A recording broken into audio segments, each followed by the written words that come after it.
Hey guys, welcome to Daily Screen. Yap, welcome to Daily Update. So di video kali ini kita punya update yang keren banget dan happening, dan ini benar-benar buat kita hype. Yap, coba kalian perhatikan gambar di samping ini. Nah, gambar di samping ini adalah The Fantastic Four versi MCU, dirilis oleh Marvel bertepatan dengan 14 Februari, bertepatan dengan hari kita nyoblos, sekaligus juga Valentine. Ada banyak sekali hadiah yang diberikan gitu ya. Kalau selama ini kita bertanya-tanya siapa sih cast dari Reed Richards, Sue Storm dan sebagainya, ternyata di sini dengan gamblang jelas akhirnya resmi Pedro Pascal akan memerankan Reed Richards, kemudian Vanessa Kirby akan memerankan Sue Storm, dan juga ada Joseph Quinn akan memerankan Johnny Storm. Kemudian yang terakhir ada Ebon Moss-Bachrach akan memerankan Ben Grimm atau The Things. Oh my god, kalian lihat sendiri castnya tuh nggak kaleng-kaleng. Ini artis-artis yang rata-rata kelas A gitu. Dan akhirnya Kevin Feige juga Marvel memilih cast yang lebih dewasa dari perkiraan kita. Kita pikir ini kan lebih muda, lebih fresh untuk masa depan, mungkin 10 tahun ke depan. Ternyata mereka memilih cast yang cenderung agak lebih tua atau dewasa, pasti punya maksud tertentu. Dari poster ini tuh benar-benar menarik banget, Happy Valentine Day, tapi temanya ini jelas tema-tema 60-an banget. Nah, faktanya adalah komik dari Fantastic Four ini lahir juga di tahun 60-an. Jadi mereka benar-benar, Marvel ini kayaknya gue berharap tinggi dengan film ini mereka menarik ke belakang lagi ke era-era keemasan dari The Fantastic Four ini. Apa maksud dari semua ini? Tentu saja ini akan menjelaskan beberapa plot hole selama ini hingga ke Avengers Endgame. Karena kita bertanya-tanya, kemana The Fantastic Four? Bukankah mereka keluarga superhero pertama di Marvel? Kok nggak ada gitu ya? Ya memang meskipun di balik layar kita tahu kalau Fantastic Four ini kan masih haknya Fox pada saat itu gitu ya. Akhirnya dibeli oleh Disney, nah sekarang mereka bebas lah menggunakannya. Nah, sekarang waktunya Kevin Feige dan juga tim membawa dan juga menata ulang beberapa timeline yang agak sedikit banyak bolong-bolongnya berkat mereka udah memiliki Fantastic Four. Sekarang jelas dengan keputusan mereka mengambil latar 60-an itu gue setuju banget, dan gue bener-bener hype di sini karena kalau kalian ingat di Spider-Man Far From Home itu kalau nggak salah ya, ada beberapa Easter egg, ada angka 1, 2, 3, tanda 4-nya justru tanda tanya. 4-nya kemana gitu ya. Nah, itu sih menjelaskan semua. Akhirnya sekarang mulai terjawab perlahan, gila. Gue ngomong ini kayak menggebu-gebu, gue senang banget karena tanda 4 itu menghilang di Easter egg film Spider-Man tersebut, itu akhirnya dijelaskan di sini. Gue bisa membayangkan bahwa cerita dari film The Fantastic Four nanti, mereka di 63-an itu, sesuai dengan majalah yang dibaca oleh The Thing, itu kan majalah Life itu rilisnya di Desember 1963. Dari latar waktu majalah inilah kita mulai membayangkan bahwa Fantastic Four ini terjebak di suatu tempat di zona negatif. Bisa jadi itu adalah Quantum Realm yang sudah diperkenalkan lebih dulu di film Ant-Man, bisa jadi dia di universe lain, tapi intinya adalah The Fantastic Four ini adalah di universe utama, bukan yang kayak yang kita lihat di film Doctor Strange Multiverse of Madness. Itu memang Fantastic Four versi universe yang berbeda, 838. Nah, yang Fantastic Four ini kenapa dibuat tahun 60-an? Karena dia adalah The Fantastic Four yang satu garis lurus dengan Avengers, Infinity War, Endgame. Gila, gue seneng banget akhirnya. Di luar sana kan masih banyak yang mempertanyakan, ini kayaknya di universe alternatif deh. Apalagi kalau kita lihat dari fotonya si Ben Grimm itu kan di astronotnya, dari bentuk desain dari baju astronotnya itu kan terjadi di atas tahun 1960-an. Tapi desain dari baju astronot ini memang bisa dijelaskan dengan sangat baik. Jangan-jangan si Ben Grimm ini lebih duluan melakukan percobaan keluar angkasa sebelum Neil Armstrong dan juga yang lainnya.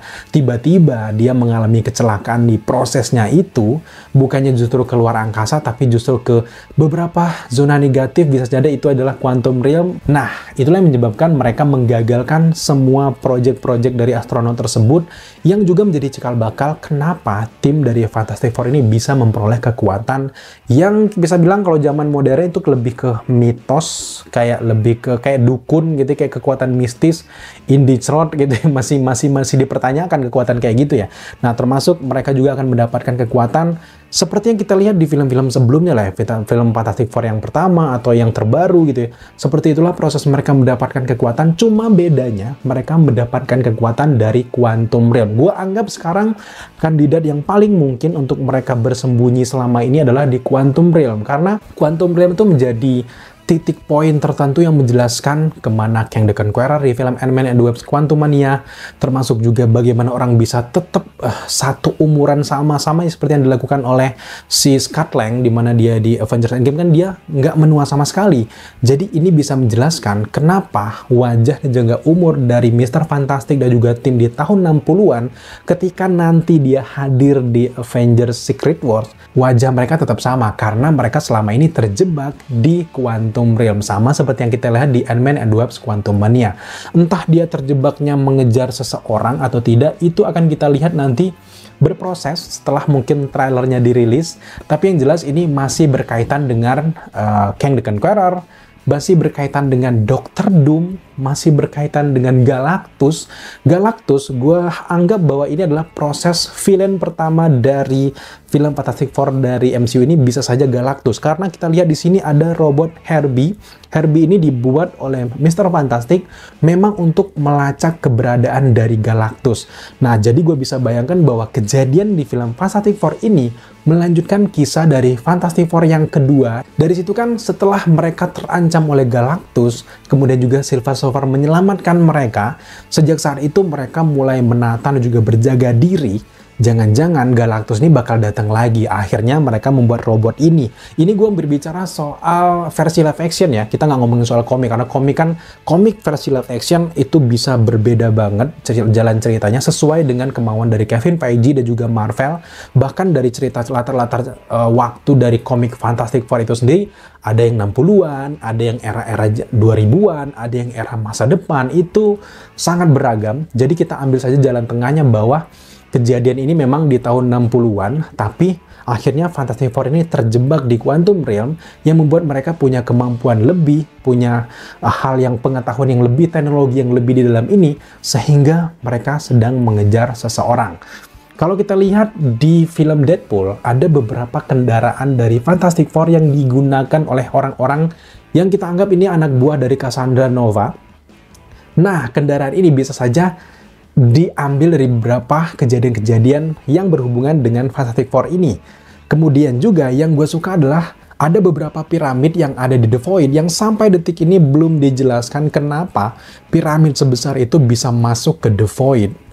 Jadi jelas sesuai dengan cerita di dalam komiknya, tiba-tiba kita bisa bayangkan bahwa tim ini terjebak di masa lalu dan bertemu dengan Ramattar yang kebetulan itu adalah varian dari Kang the Conqueror, yang akhirnya Mr. Fantastic juga tim menyadari bahwa Ramattar ini adalah orang dari masa depan, dan dari sana mereka berantem bas-bis-bus, akhirnya dilemparlah Ramattar ini ke masa depan.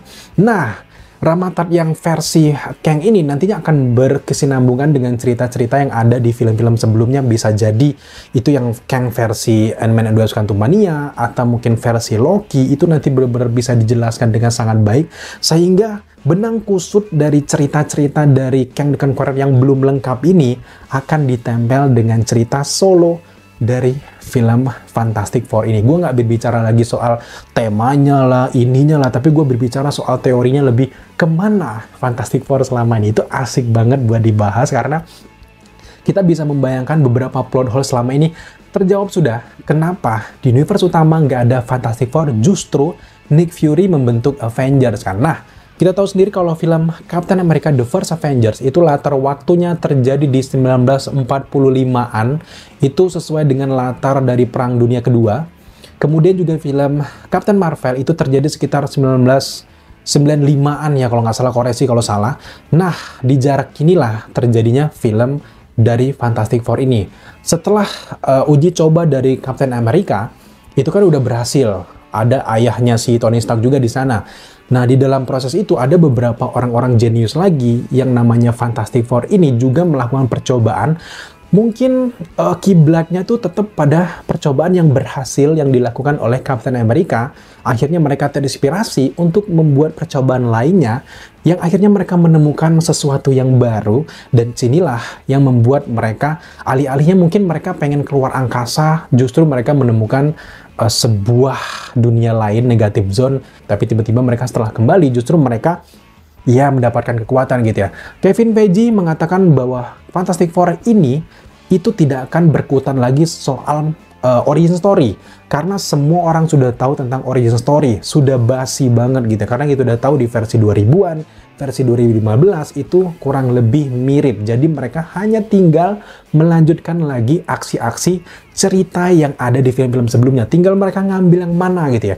Jadi gue lebih setuju dia mengambil yang versi lama, tepatnya setelah kejadian mungkin yang Galactus menyerang bumi gitu ya. Gue nggak peduli itu latarnya mungkin di 2000-an atau sebagainya.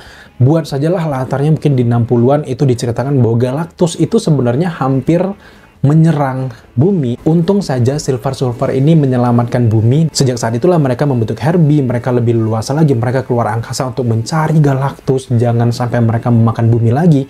Di dalam proses itulah, entah mereka kecemplung ke Quantum Realm atau justru mereka ini berkutat di suatu zona lain yang tidak terpengaruh dengan waktu untuk mengejar Galactus. Inilah yang membuat mereka absen sejak film Captain Marvel, kemudian juga Infinity War, Endgame hingga ke sekarang.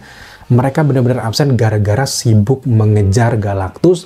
Kemudian entah bagaimana tiba-tiba mereka tersangkut dengan cerita mengejar Kang the Conqueror. Akhirnya mereka berinisiatif untuk mencari cara bisa maju ke masa depan yang tiba-tiba mereka hadir di Avengers Secret Wars. Faktanya adalah film Avengers 5 Kang Dynasty itu sedang ditulis ulang sekarang. Berhubung juga film Fantastic Four ini akan rilis di Juli 2025, maka besar sekali kemungkinan bahwa penulisan itu akan berhubungan kuat dengan Fantastic Four. Kita tahu sendiri kalau musuh dari Fantastic Four ini bisa Galactus, Dr. Doom, tapi ada beberapa orang di belakang layar Marvel mengatakan bahwa Dr. Doom tidak akan menjadi villain utama dari film Fantastic Four ini. Ada kemungkinan dia cuma muncul di post credit scene atau mungkin di beberapa cameo saja. Tapi memang Dr. Doom tidak signifikan sebagai villain di film Fantastic Four, jadi kita asumsikan lebih ke sosok Galactus sih. Disitulah mereka sibuk, akhirnya terjebak, kemudian munculnya justru di masa depan. Jadi selama itu mereka kosong, nggak ada eksis di mana-mana, akhirnya membuat terbentuklah Avengers saja nggak kenal sama mereka. Tiba-tiba nanti mereka bertemu di Avengers Secret Wars, mereka akhirnya menceritakan apa yang terjadi dengan mereka selama ini. Asik banget kalau kita membayangkan Fantastic Four ini akhirnya bertemu dengan Ant-Man, dan Scott Lang ini menyadari dan masuk, oh ternyata gue juga pernah masuk di Quantum Realm gitu. Dan kita akan lihat bagaimana keseruannya gitu ya. Sejauh ini gue bener-bener antusias gitu ya. Gue mengesampingkan beberapa mungkin keterangan ini muncul di komik ini sesuai berdasar ini, tapi kita lebih condong ke teori apa yang terjadi selanjutnya. Ini benar-benar gue gila sih, gue antusias banget dengan film ini. Dan gue lihat bahwa ini awal kebangkitan Marvel lagi sih setelah flop di beberapa film-film fase 4-5 ini gitu guys. Terutama dimulai dengan Deadpool. Di Deadpool nanti akan menjelaskan beberapa plot hole, mungkin easter egg akan kehadiran dari Fantastic Four, kemudian juga nanti Avengers Kang Dynasty, terlanjut ke Secret Wars, semua itu akan dijelaskan. Apalagi rumornya katanya bahwa Spider-Man Tobey Maguire akan punya peran yang dominan di Avengers Secret Wars bersama dengan Deadpool, Wolverine. Jadi bayangkan aja seberapa kerennya. Bahkan ada isu bahwa film Avengers Secret Wars ini dipecah menjadi 2 part yang total durasinya adalah 5 jam. Bayangkan guys, 5 jam itu gimana kerennya gitu ya. Nah, gue nggak bisa berkata-kata apa-apa itu. Yang paling membuat gue yakin adalah sutradaranya adalah Matt Shakman. Matt Shakman ini adalah sutradara dari series WandaVision yang berhasil banget membawa genre-genre jadul yang ternyata works banget di Marvel Cinematic Universe gitu ya. Nah, dengan dia yang mendirect ini, kita bisa bayangkan bagaimana hasil karyanya. Bandingkan aja, tonton ulang deh, WandaVision itu benar-benar keren. Nah, satu lagi, ini kan bakal rilis di Juli 2025 ya. Itu bertepatan juga dengan film Superman Legacy. Aduh, jangan tabrakan dong kalau bisa gitu ya. Gue pengen banget 2 film ini sama-sama berhasil gitu, nggak flop salah satunya gitu ya. Meskipun di versi James Gunn ini baru, sebenarnya aktor baru, tapi gue berharap banget bahwa mereka jangan tabrakan jadwal lah gitu ya. Kalau bisa di bulan lain gitu ya. Fantastic Four di bulan lain, Superman Legacy juga bulan lain. Jadi gue pengen mereka ini tetap berhasil semua. Efeknya itu jauh banget ke depan, bahwa mereka ke depan akan crossover. Gue yakin bahwa bagaimana perkenalan antara Kevin Feige, James Gunn itu kan udah kenal lama gitu. Jadi mereka udah tahu juga komik yang ada crossover dari Marvel DC. Jadi ke depan kalau semuanya berhasil, antusias penonton besar, tidak ada yang tidak mungkin kalau Marvel DC bakal crossover.